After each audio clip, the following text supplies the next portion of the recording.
Welcome back to the Tech Talks Daily Podcast. Now, it seems there's so much talk at the moment about sustainability, climate action, ESG scores, and every business, they need to make meaningful changes. But knowing where to start, well, that is daunting and often overwhelming. So when I came across a company called Patch and how they believe that it's time for an all-and solution to climate, I invited Brennan Spellacy onto the podcast from Patch to talk about all this and also discuss the role of carbon removal in solving things like the climate change equation. Because the fact that by 2030, companies will be challenged to embed sustainability into just about everything. To get there, we need to establish what that infrastructure will look like to achieve this at scale. So we'll talk about all this and also how Patch's technology works. I think most importantly, why it shouldn't be viewed as an alternative to decarbonisation of business. And also explore what industries could benefit most from carbon offsetting and the technology that makes all that possible.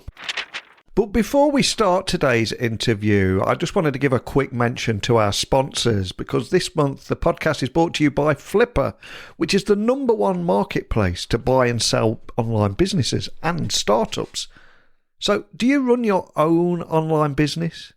And have you ever considered selling your website, your store, your tech, or your app?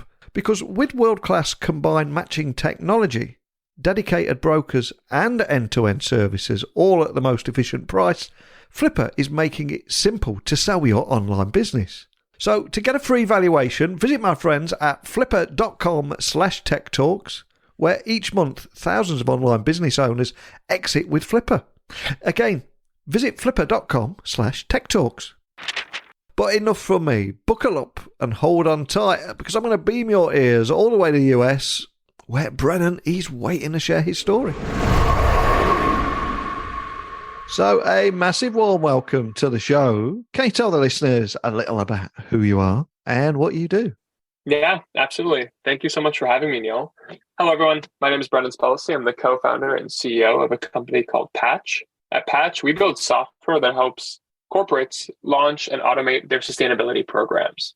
And I'd love to take you back in time for a moment and unpack some of what you said there, because the worlds of technology and sustainability, I'd love to learn more about how they collided for you. So can you remember where your passion for these came from and ultimately what would put you on the path you're on today, or what's your origin story? Yeah, that's a great question. So I've wanted to work on mitigating climate change ever since I graduated high school. So I initially studied chemical engineering at McGill in Montreal with the intention of working in low carbon energy.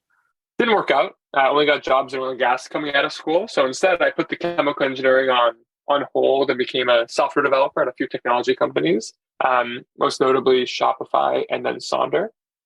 And so I was able to watch both those companies grow. In the case of Shopify, from a couple hundred to a few thousand. In the case of Sonder, a few dozen to a few thousand, to really kind of get the understanding of what was required to scale a technology business. And then back in early 2020, my co-founder, Aaron Grunfeld, and I decided to leave Sonder. We were both working there and had been working there for, in my case, 4 years, and his case, 6 years, to start Patch. And this was really a way to bring back, or come full circle, if you will, to kind of take what we had learned at Shopify and at Sonder, but apply it to a core passion of ours, which was mitigating the climate crisis. And I love how that path led you to Patch, which for people hearing about you for the first time is a platform that's scaling unified climate action. But can you just tell me a little bit more about the story behind the company and also those problems that you set out to solve with technology from the very beginning? Yeah, absolutely. So going one layer deeper and what does Patch actually do? Yeah. Patch really looks like two businesses. I'll start on kind of what we describe as the buy side of the business. So when you're on some sort of sustainability journey, you might be making some sort of net zero commitment, which is essentially you committing as a corporate to net out your negative environmental impact on the world. Maybe you're just trying to fold it into a different product or solution, but there's some sort of desire to operate sustainably within corporates. And when you're going through that corporate journey, you're typically understanding what is the climate intensity or climate impact of my business. That might look like footprinting the actual business. What's the carbon emissions associated with me producing clothing, traveling, whatever it might be. you then will take active measures to reduce that associated footprint. That's what's called decarbonization. So how do I sub out the polluting elements of my business for elements that are non-polluting? And then the final piece is what is called carbon compensation, which is essentially this idea of buying the ability to either abate or remove carbon dioxide from the atmosphere from a variety of different businesses that do that as their core business. Patch is the place, the marketplace where corporates can actually buy that last step, that carbon abatement, that carbon removal. So Patch, in the eyes of corporates, is a carbon removal marketplace where you're able to access a really wide variety of different forms of carbon abatement and carbon removal solutions. And that can be both through a user interface or essentially an online marketplace where you can actually see and explore the broad project network, or also via API. So for those who don't know, APIs is how computers talk to each other. So we also give corporates the ability to embed climate action within their digital products and services. And we do that with a really wide range of banks and e-commerce platforms, and in some cases, even crypto companies. And then the second piece of Patch is really the software we build for what we call at Patch our suppliers. These are the people whose core business it is to remove carbon from the atmosphere. You can do that through something as familiar as reforestation, where you're actually planting typically trees to actually absorb carbon from the atmosphere through photosynthesis, to something as unfamiliar as a human engineered solution like direct air capture, which are essentially these large fans that suck CO2 out of the air and store that CO2 for thousands of years. And one of the things that stood out for me when I was reading about you guys is this belief that it's time for an all-and solution to climate. So can you expand on that, and also the role of carbon removal in solving the climate change equation? Because it is a pretty complex one, isn't it? Yeah, no, I mean, it absolutely is. And I think the unfortunate reality is the climate change problem is actually still fairly fragmented, both in the source of the emissions that is actually causing the problem, but as well as also in the solution set. And so for us at Patch, we've kind of become very aware of the fact that there's no particular solution that is going to be the silver bullet, if you will, whether it's looking at where emissions are coming from, whether it's land use, energy production, transportation, manufacturing, all these different things, or in industries need different solutions to actually complement them. Where Patch actually comes into play is really focusing on what we describe as that kind of carbon compensation piece, that netting out, that we are the net in the net zero effectively. So zooming out, the planet emits tens and tens of gigatons per year of carbon dioxide. That's anthropogenic, or basically caused by humans. It's on the scale of around 50 gigatons. The IPCC, which is an international body that kind of studies climate science and climate change, has made it very, very clear that by 2050, we need to have between 6 to 15, depending on how much we overshoot on our kind of emissions goals, gigatons of carbon removal per year for the following year. For context, today, we don't even do 1,000 of that capacity today. And so the role Patch plays is actually, how do we gather all the different carbon removal and carbon abatement solutions together and to give them exposure and shed the light on them effectively to the people who actually have capital to put to work in the corporates. And then they're able to actually look at the broad Patch network, figure out what solutions make sense for them, and actually begin catalyzing and investing in these different types of solutions that abate their emissions. But the whole goal of Patch is really to scale many solutions at once, because whether you're looking at decarbonization or carbon removal, there is no single technology that's going to be able to solve 80, 90, 100% of the problem, unfortunately. And so we're always embodying this yes and mentality, because the scale of investment that's required and the number of solutions that are going to be required is much, much larger on the scale of multiple orders of magnitude than what we have today. And I think it's also worth highlighting that by 2030, companies all around the world are being urged to embed sustainability into everything that they do. And if they don't do that, of course, with the implementation of things like ESG scores, businesses are going to starting to question who they're doing business with, the third parties they're working with, etc. So it's not something that's going to go away. So can you tell me more about how we need to establish the infrastructure to achieve this at scale, and ultimately where we need to begin? Because I would imagine there's a lot of business leaders listening, knowing what they need to do by that date, but also not knowing where to start. Yeah, no, it's a great question, Neil. And what you're describing is effectively exactly what Patch helps corporates with. So what you're describing is what we would describe as the implementation gap, where you have a huge amount of intent, you have executive alignment, maybe even board buy-in, but you're not actually sure how to operationalize the associated sustainability strategy that you've put together. And at Patch, although what we kind of focus on as our core role is that compensation piece, is that step 3 of that net zero journey of actually accounting, reducing, and then removing, we actually have ecosystem partners with all these other pieces of the broader ecosystem, where we work with a really wide variety of what are called carbon accounting platforms, as well as consulting firms that actually help you go through the accounting and reduction exercise, and then eventually take that information and push it into Patch. And so what we actually do is we view our role as a software company is really meeting these corporates where they are. So there are some organizations that will come to us and say, I need to be net zero by 2025. That's the kind of goal we've set, but I don't have a footprint. I don't know what my reduction strategies are, and I definitely haven't participated in carbon markets or in carbon removal. That's okay. We have an answer for that. We have 30 different partners that we've integrated across the carbon accounting ecosystem. And based on the characteristics of your business, we can most likely recommend or refer 2 to 3 to you. And then when you're ready, you can come back to us and actually start transacting. And then you have other folks who will say, I've been operating in voluntary carbon markets the last 2, 3, 4 years. I know what my footprint is. I have a net zero solution, but I want to find a way to engage my consumers. I want to find a way to engage my end stakeholders. And then so we have an answer for that, where we'll actually use our APIs to embed some form of climate action into some sort of end product or service that they might have. And so for us, the way to think about patches, we're almost like Legos, where we have these different building blocks that you can build different workflows, different programs, depending on the maturity of the business. Because the actual underlying piece of Patch is the kind of interoperability within the broader carbon market and carbon accounting ecosystem.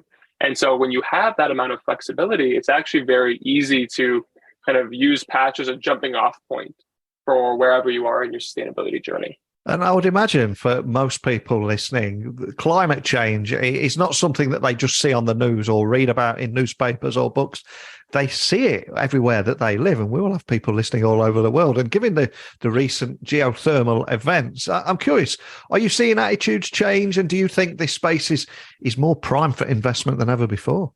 I mean, absolutely. I mean, if you look at kind of the general spend that's been kind of invested in the energy transition more broadly, where, a decade ago, it was low hundreds of billions. Now it's approaching high hundreds of billions per year. But we need to actually get to several single digit of trillions, between $2 to $3 trillion worth of investments per year. So we actually have an entire order of magnitude to go still. So when we were talking about this idea of this yes and mentality, that's where that actually comes from at Patch, where we are not even in the right neighborhood or zip code as far as the size of the pie. So figuring out how to slice up that pie isn't actually a super useful exercise, because in a lot of cases, it doesn't really matter how you slice up a fundamentally too small pie, because we're still not going to hit the actual objectives.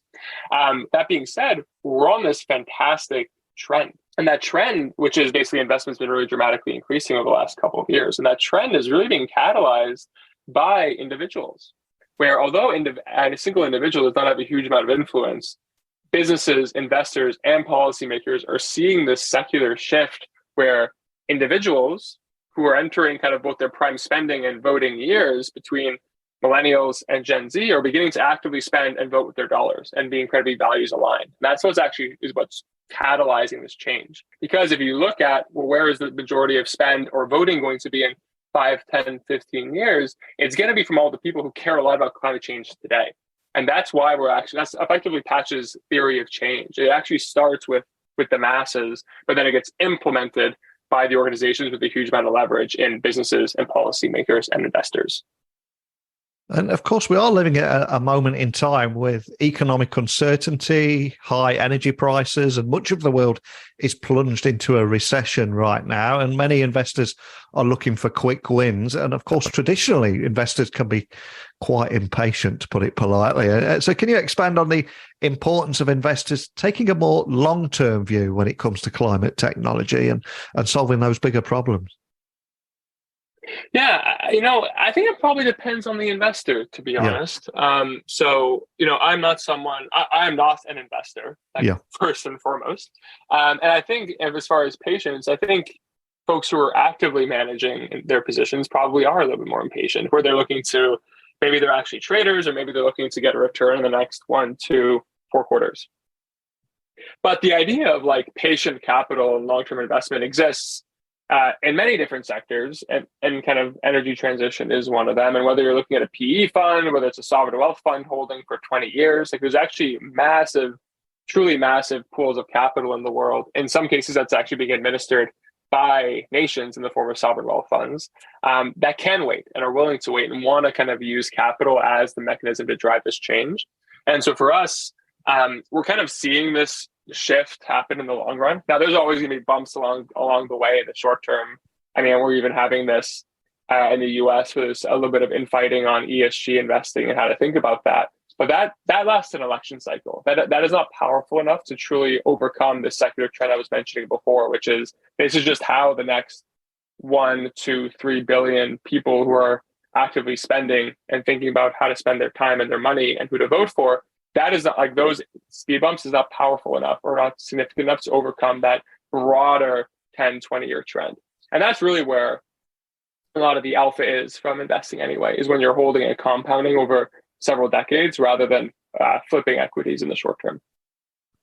And just to bring to life some of what we're talking about here, can you tell me a bit more about how Patch's technology works in practice and why it shouldn't be viewed as an alternative to decarbonisation of a business? Are there any use cases that you can share just to bring that to life and help leaders understand how it might work in their world? Yeah, absolutely. So maybe I'll start with your second question first, which is, why is carbon removal something that complements decarbonization rather than replaces it? The reason for that is because a ton prevented or not emitted is still better from a climate perspective than one emitted and then removed, right? So a very common narrative you'll hear is this idea of like carbon compensation or carbon removal, quote, allows businesses to continue business as usual. Essentially allows companies to continue business as usual. And that is not what Patch aspires to do.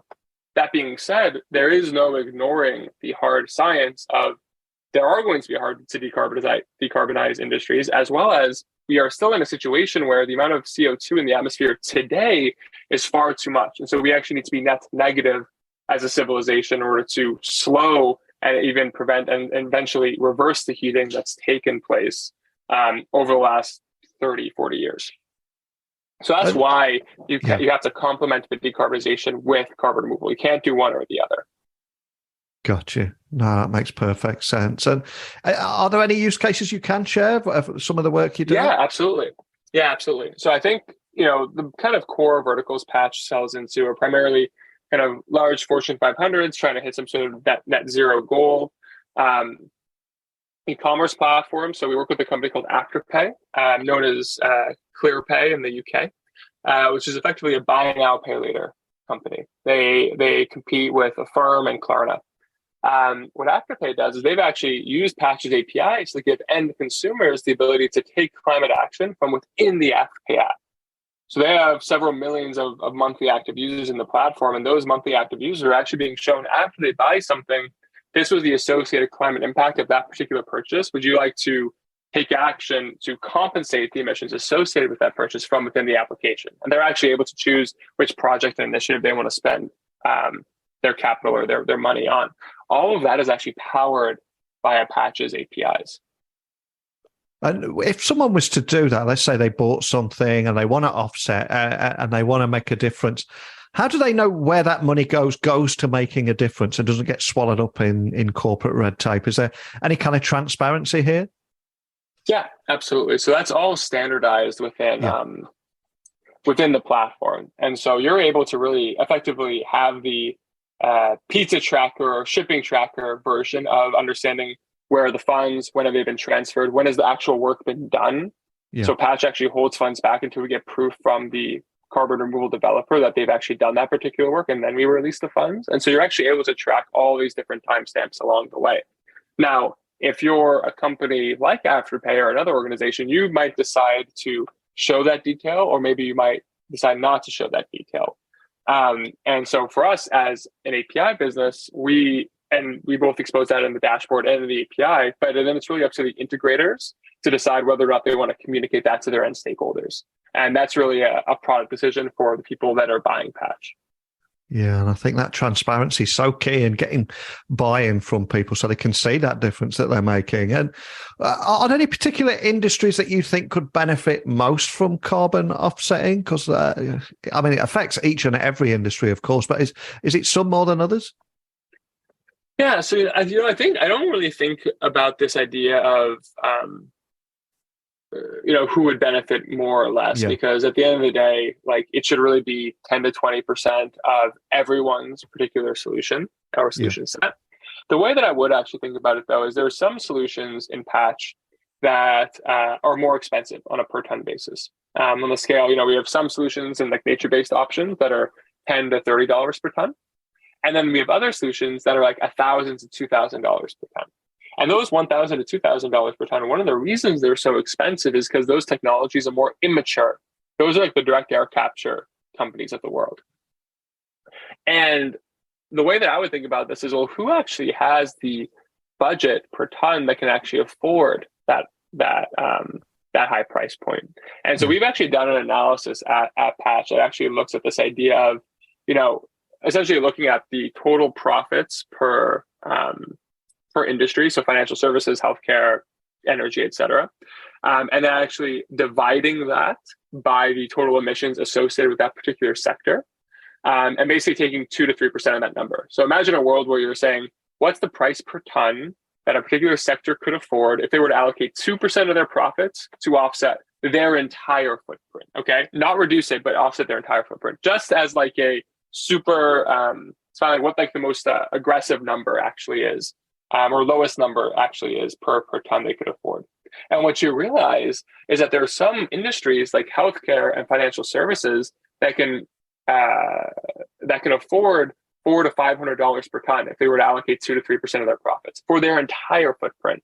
And that basically means if they were only to offset 20% of it, they could afford 5 times that number. And that's how you get to that $1,000 to $2,000 number. The reason that's important is because I would actually look to these organizations who have these really large profit pools and relatively lower footprints to actually subsidize the traversal of the cost curve of these more expensive technologies, versus something like an airline, which has very low profits as well as an incredibly high footprint. And they would most likely are probably better suited to focus on fuel switching, transitioning to SAF, et cetera. And so that's kind of the framework I would actually think about. Who actually has the right profit pool to emission profile, who can afford these really high costs per ton and use their capital to subsidize traversing the cost curve so that this technology can be more accessible by the broader decarbonization and carbon removal ecosystem. Well, I love what you're doing here. And I always say at the end of every episode that technology works best when it brings people together. And the fact that you're bringing people from all around the world together to solve an issue that impacts every single person on this planet has got to be applauded. So thank you for sharing that with me today. And we started the podcast talking about your origin story, what put you on this path. I'm going to ask you to leave one other thing with us today, and that is, on your journey, a book that has inspired you or a song that we can add to our Spotify playlist. I don't mind what it is. All I ask is, what are you going to leave us with today and why? So I think there's a couple books that have actually had a pretty lasting impact on me. I think in the world of climate change, it's definitely been Ministry for the Future. Essentially this techno-optimist book related, talking about kind of what the world's going to look like in a few years. It is fiction. But reading it feels like nonfiction at times. It basically follows this new international organization called the Ministry for the Future, which is all about how do we use the kind of both technology as well as financial systems to catalyze fighting climate change. So as far as inspiration, definitely took a lot away from that book, as well as honestly a couple ideas. And then as far as like more generic, not related to climate change, I'm actually a huge fan of this book called The Goal, which is all about kind of understanding and simplifying a particular problem in front of you by truly understanding what is the goal, and then kind of synthesizing how you should think about kind of addressing that particular problem. The biggest impact it's really left on me is just clarity of thought. There's this tendency to overcomplicate solutions to things when you obscure what the true problem is. And when you kind of really clarify what is the problem we're trying to solve, I found that the solutions that follow tend to be a little simpler as well. So huge fan of the goal and kind of relying on that to make sure we're thinking clearly and not complicating things just for the sake of complicating things. I love that. And for anybody listening that just wants to find out more information about everything that we talked about today, I'll be adding those books to the Amazon wish list. But anyone wanting to find out more things about Patch, how they can get involved, what they can do as a business or an individual, what's the best starting point for everything? Yeah, absolutely. So you can go to patch.io, patch.io. And then I'm Brennan Spellacy, both on LinkedIn and Twitter. And so if you want to reach out and see how your business can start taking climate action, I'd be happy to help you. Awesome. Well, I'll add those links to the show notes too, so people can find out more information. I love how you're using technology and scaling unified climate action and this belief that it's time for an all-and solution to climate, and also discussing the role of carbon removal in solving the climate change equation. It is incredibly complex, and also for sharing your very personal origin story and leaving us with a couple of great books too. But thanks for sharing that with me today, Brennan. Awesome. Thank you so much, Neil. Really appreciate it. I think there is an awareness now that if you're not part of the solution, you are part of the problem. And every business knows what they need to do, but what that infrastructure will look like, where they need to begin, these are the conversations that we need to have. So you've heard from today's guests, but I want to hear from you. What are you and your business doing differently? What are your challenges? What are you struggling to do? Let me know. Email me now, techblogwriter@outlook.com, Twitter, LinkedIn, Instagram @NeilC.Hughes. We'll keep this conversation going, and I'll return again tomorrow with another guest. So thank you for listening as always, and until next time, don't be a stranger.